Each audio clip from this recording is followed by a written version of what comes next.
திருச்சிற்றம்பலம். திருமுலரையா திருவடிகள் போற்றி போற்றி, குருவடியும் திருவடியும் வணங்கிந்த பதிவை ஆரம்பிக்கலாம் நண்பர்களே. சிவபெருமான வழிபடுறது அப்படிங்கிறது எல்லோருடைய உரிமை, அதுல யாருமே எதுவும் சொல்றதுக்கு இல்லை. ஆனா வெகு சிலர் தான் அந்த சிவ வழிபாட்டுக்குள்ள வந்து அதிலேயே நிலைச்சு நின்று இறைவனுடைய அந்த பொற்பாதத்தை அடைகிறார்கள் அப்படின்னா அதுல ஏதோ ஒரு சூட்சமம் இருக்கத்தானே செய்யும். இப்ப உதாரணத்துக்கு நம்ம எப்படி சிவபக்திக்குள்ள வந்திருப்போம் அப்படிங்கிறத கொஞ்சம் யோசிச்சு பாருங்க. சின்ன வயசுல யாரோ பாட்டியோ தாத்தாவோ நமக்கு எடுத்து சொல்லி அந்த சிவத்தினுடைய பேராற்றலை நமக்கு எடுத்து சொல்லி நீ வழிபாடு செய், கண்டிப்பா அது உன்னை உயர்த்தும் அப்படிங்கிற மாதிரி சொல்லி இருந்து நம்ம உள்ள வந்திருக்கலாம். அல்லது ஏதேனும் ஒரு ஆற்றலால் ஈர்க்கப்பட்டு, இந்த பிரபஞ்ச பேராற்றல் இருக்கு இல்லையா, நிறைந்திருக்கின்ற அந்த சிவம், அந்த பேராற்றலால் ஈர்க்கப்பட்டு நாமே சிவபக்திக்குள்ள போயிருக்கலாம். அல்லது பெற்றோர்கள் வழியாக குடும்ப பாரம்பரியம்னு ஒன்று இருக்கும், அந்த குடும்ப பாரம்பரியத்தின் படியாக நாம் சிவ வழிபாட்டுக்குள்ள போயிருக்கலாம். இந்த மாதிரி பல்வேறு வகைகள்ல நம்ம அந்த சிவ வழிபாட்டுக்குள்ள வந்திருக்கலாம்.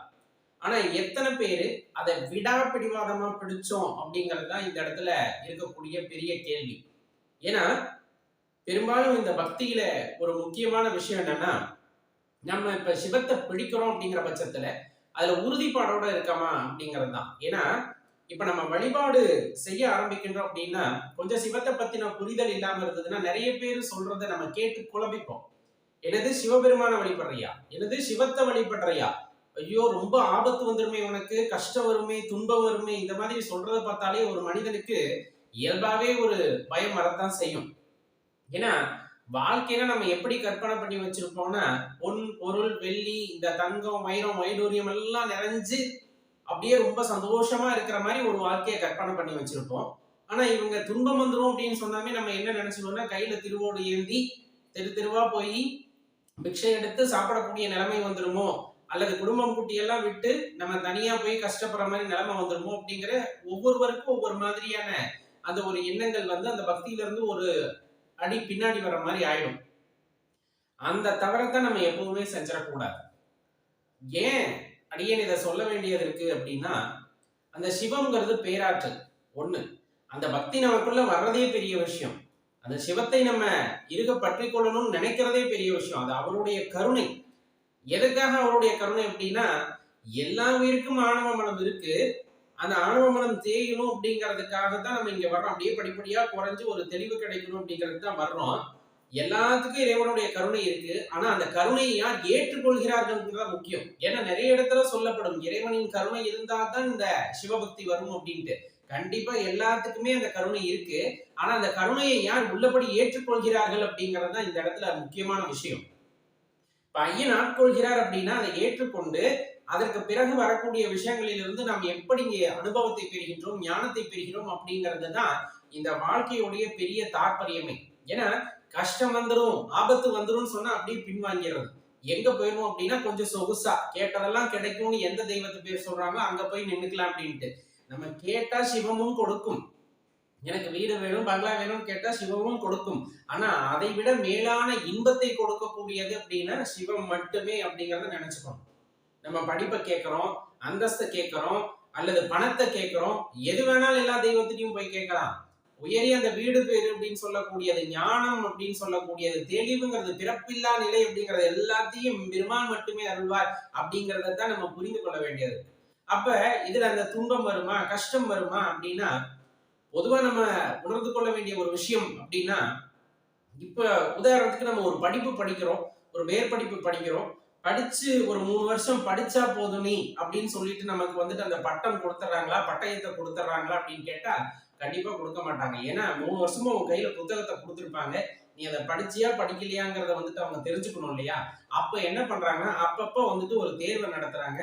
தேர்வுல நம்ம வந்துட்டு சரியா பதிலளிக்கிறோமா அப்படின்னு பாக்குறாங்க, அதை பற்றின புரிதல் இருக்கா அப்படிங்கறத பாக்குறாங்க. அதுக்கப்புறம் தான் 3 வருஷம் ஆன அந்த பட்டமோ அல்லது பட்டய படிப்போ அந்த வருடங்களுக்கு ஏற்றாற் போல அவங்க ஏற்படுத்தி வைத்த அந்த பாடத்திட்டங்களுக்கு ஏற்றாற் போல நம்மளுக்கு கொடுக்கப்படுது. இதே போலதான் எல்லாத்துக்குமே வாழ்க்கையில நம்ம பாட்டுக்கு வாழ்ந்துட்டு போறோம் அப்படின்னா எதுவுமே தேவையில்லை, போற போக்குல போறோம் அப்படின்னா வேற. ஆனா உயரிய பக்தி நீங்கள் வைத்திருப்பதாக எண்ணுகிறீர்கள் அப்படின்னா உலகத்தோர் அதை உணர்ந்து கொள்ள வேண்டும்னு இறைவன் நினைச்சிட்டாருன்னா, ஏன்னா எல்லாத்தையும் நம்ம பட்டம் வாங்கினவங்க அப்படின்னு சொல்ல முடியாது. படிக்கிற எல்லாத்தையும் அது நிறைய பேர் வந்துட்டு அரியர் வச்சு போயிருப்பாங்க. அந்த மாதிரி யார் அந்த மேடை ஏறி பாராட்டுதலை பெறுகிறார்களோ எல்லா பரீட்சையும் அந்த இடத்துல கிளியர் பண்ணிட்டவங்க தான் மேலே ஏறுறாங்க. அதே போலதான் இப்ப இந்த பக்தி அப்படிங்கிறது ஒரு உயரிய விஷயம், நம்ம நினைக்கிற மாதிரி இல்லை. அந்த பக்தியில நீ எவ்வளவு தெளிவடைந்திருக்கிறாய் அப்படி ஒண்ணு இருக்குல்ல. அப்பப்ப ஏன்னா நம்ம நினைச்சுக்குவோம், என்ன மாதிரி அன்னதானம் பண்றதுக்கு இந்த ஊர்ல யாருமே இல்ல, மாசம் ஆனா போது 100 பேத்துக்கு அன்னதானம் பண்ணுவேன், தினமும் 2 பேத்துக்கு அன்னதானம் பண்ணுவேன் நம்ம சொல்லிக்கலாம். ஆனா அந்த அன்னதானம் கொடுக்கும் போது சாப்பாடு தீந்துருது, நமக்கு மட்டும்தான் எடுத்து வச்சிருக்கோம்.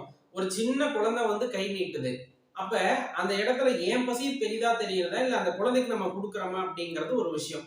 இன்னொன்னு, அதே இடத்துல ஒரு பகட்டான ஆள் வந்து நின்று எனக்கு கை ஏந்துறான்னு வச்சுக்கோங்க. அப்படி எல்லாம் ஏந்த மாட்டாங்க, அப்படி வந்து கை ஏந்துறாங்க அப்படின்னு வச்சுக்கோங்க. அப்ப நம்ம அவங்களுடைய உடை பாவனையை பார்த்துட்டு நல்லா தானே இருக்காரு, அவர் கொடுக்கற பதிலா நம்மளே சாப்பிட்றோமான்னு நினைக்கிறோங்கிறது ஒரு தேர்வு தான் அந்த இடத்துல. இந்த மாதிரி வரக்கூடிய ஆட்களை பொறுத்து நம்ம அந்த இடத்துல முடிவெடுப்போம் இல்லையா. ஆனா எந்த ஆட்கள் வந்தாலும் சரி நம்ம முடிவு என்னவா இருக்கணும்னா அன்னதானம் கொடுக்கறதா தான் இருக்கணும். அப்ப அதை யாரை வச்சு நம்ம தெரிஞ்சுக்க முடியும்? அப்பதான் இறைவன் அந்த சோதனையை செய்கின்றார். உண்மையாலுமே உன் பக்தியில நீ அசைக்க முடியாம இருக்கியா, நீ கொண்ட கொள்கையில நீ அசைக்க முடியாம இருக்கியா அப்படிங்கறதுதான் நமக்கான தேர்வு. இத கடினமா நினைச்சோம் அப்படின்னா கடினம், இத சோதனைன்னு நினைச்சா அது சோதனை, அத கஷ்டம் நினைச்சா அது கஷ்டம் இல்லைன்னு அடியேன்னு சொல்லல. ஆனா பக்திக்குள்ள நம்ம பக்தியோட ஆழ்நிலைக்கு போயிட்டோம், அந்த சிவத்தினுடைய அன்பின் தன்மையை நம்ம உணர்ந்துகிட்டோம், நாமே வந்து பார்த்தோம்னா அன்பு உருவமா மாறிட்டோம் அப்படிங்கிற பட்சத்துல அந்த இடத்துல நடக்கக்கூடிய இப்ப சொன்ன எல்லா விஷயத்தையும் யோசிச்சு பாருங்க. எல்லாருமே வர்றாங்க, கடைசியா யாரு வந்தாலும் சரி எடுத்து கொடுத்துட்டு அமைதியா நிற்போம். அப்ப அது நமக்கு கஷ்டமா தெரியாது. ஏன்னா பிறருடைய பசி ஆற்ற வேண்டும் என்ற கடமைக்காக அடியேன் செய்கின்றேன் அப்படிங்கும் போது எவ்வுயிராயினும் சரி, அந்த இடத்துல மனிதர்கள் இல்லாம ஒரு நாய்க்குட்டி அந்த இடத்துல வருது, ஒரு பூனைக்குட்டி வருது, ஒரு காக்கா வருது, அந்த சாப்பாட்டை எடுத்து கொடுத்துட்டு வந்துகிட்டே இருக்கணும். அடியேன்னு சொல்ற ஒரு சின்ன உதாரணம் சாப்பாட்டை வச்சு. இது மாதிரி ஒவ்வொருத்தர் என்ன வழியில நம்ம செய்யணும்ட்டு இருக்கோமோ, சில பேர் உழவார பணி செய்வாங்க, தொடர்ந்து எல்லா ஆலயங்களுக்கும் போய் சுத்தப்படுத்தி இருப்பாங்க, திடீர்னு ஒரு தடை வரும் போக முடியாம, அந்த தடையை மீறி நம்ம அங்க போறோமா அப்படிங்கறத நமக்கான சோதனை. அப்ப அதை மீறி நம்ம அங்க போறோம் அப்படின்னா நம்ம கொண்ட கொள்கையில உறுதியா இருக்கோம் அப்படிங்கிறது அர்த்தம். அதே போல சில பேர் வந்துட்டு சிவன் அடியார்களை வந்து வணங்குவது, அவர்களை பாத பூஜை செய்யறது, இந்த மாதிரி நிறைய விஷயங்களை தொடர்ந்து செய்வாங்க அடியார் பெருமக்களை பார்த்தா. அப்ப அந்த இடத்துல ஒரு சின்ன அடியார் அந்த இடத்துல வருவார். நீங்க சின்ன அடியாருக்கும் பெரிய அடியாருக்கும் ஒரே மாதிரியான அன்பை செலுத்துகிறீர்களா அப்படிங்கிறது அந்த இடத்துல சோதனை. அப்ப நம்ம அந்த இடத்துல எப்படி இருப்போம் அப்படிங்கிறது சோதனை. அந்த இடத்த தான் நம்மளை சோதிக்கிறாங்க. அப்ப சின்ன அடியாரா இருந்தாலும் பெரிய அடியாருக்கு நம்ம என்ன செஞ்சோமோ அதைத்தான் அந்த சின்ன அடியாருக்கும் செய்யணும். ஏன்? சிவத்துக்கு வயது கிடையாது, அந்த ஆன்மாவிற்கு வயது கிடையாது. அந்த உடலுக்கு வேணா வயது இருக்குமே தவிர அந்த ஆன்மாவுக்கு வயது கிடையாது அப்படிங்கிற அந்த பக்குவம் முதிர்ச்சி நம்ம கிட்ட இருக்கா அப்படிங்கறதான் அந்த சிவம் நம்ம எப்பவுமே சோதிக்கும். அப்ப எப்பவும் போலயே வழக்கமா புராணம் பண்ற மாதிரி, ஏப்பா சிவனை வழிபடுறியா, சிவத்தை வழிபடுறியா, கஷ்டப்படுவப்பா அப்படின்னு யாராச்சும் சொன்னாலோ, துன்பப்படுவப்பா அப்படின்னு சொன்னாலோ சிரிச்சுட்டு போயிடுங்க. ஏன்னா நம்ம அன்பின் மிகுதியால சிவ வழிபாட்டை செய்யறோம், அன்பின் மிகுதியால சிவ வழிபாட்டுக்குள்ள வந்திருக்கோம். அப்படிங்கும் போது நமக்கு இந்த துன்பமோ கஷ்டமோ இதெல்லாம் எதுவும் கிடையாது. யாருக்கு இது துன்பமா இருக்கும் அப்படின்னா ரெண்டும் இல்லாத நிலையில இருப்பாங்க. சிவ வழிபாட்டுக்குள்ள போலாமா வேண்டாமா, போனா கஷ்டம் வருங்கிறாங்களே போலாமா வேண்டாமான்னு அப்படி 2 நிலையில இருக்கும்போது ஏதேனும் ஒரு ஆரம்ப காலகட்ட பரீட்சையா தான் இருக்கும். மாதாந்திர தேர்வு மாதிரி தான் நடக்கும், முழாண்டு பரீட்சை தேர்வு மாதிரி கூட இருக்காது. மாதாந்திர தேர்வுக்கே ஆடி போயிட்டு வெளியே போயிடுவாங்க சில பேர். ஏன்னா அவங்களுக்கு அந்த இல்வாழ்க்கை, இந்த லௌகிக வாழ்க்கை அப்படிங்கிறது ரொம்ப பெருசா தெரியுது. ஆனா அதை தாண்டி அந்த சிவபக்தி அப்படிங்கிறது எவ்வளவு உயரியதுன்னு அவர்களுக்கு தெரிவது இல்லை. அதை மீறி ஒருத்தர் உள்ள போறாங்கன்னா வருகின்ற எந்த பிரச்சனைகளோ அல்லது எந்த சோதனைகளையும் அவங்க ஒரு பொருட்டாவே கருதிக்க மாட்டாங்க. நீங்க 63 நாயன்மார்கள் வாழ்க்கை வரலாறுகள்ல இருந்து எடுத்துக்கிட்டாலும் சரி, அதை தாண்டி அடியார் பெருமக்கள் நிறைய இருந்திருக்காங்க.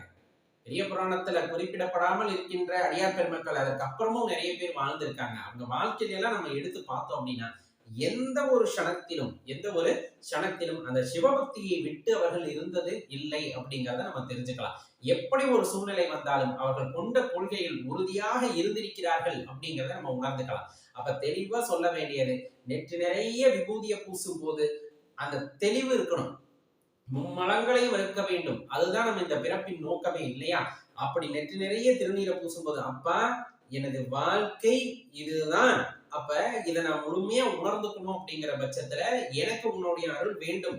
அந்த அருள் கிடைக்கின்ற பட்சத்துல உன்னை நான் எனக்குள் உணர்ந்து கொள்ளுகின்ற அந்த நொடி நான் சந்தோஷமாக இருப்பேன். அதுதான் மகிழ்ச்சி அப்படிங்கிறத உணர்ந்துக்குவேன் அப்படிங்கிற எண்ணம் ஒருவருக்குள் இருக்கும்போது அவருக்கு எந்த தேர்வு வச்சாலும் சரி, எந்த சோதனை வச்சாலும் சரி, அது சிவபெருமானுக்கே சிவனே வைத்துக் கொள்ளக்கூடிய சோதனை. அவ்வளவுதான். அது அப்படிதான் நம்ம கடந்து போயிடணும். நமக்காக அவர் வைக்கிறது இல்லை.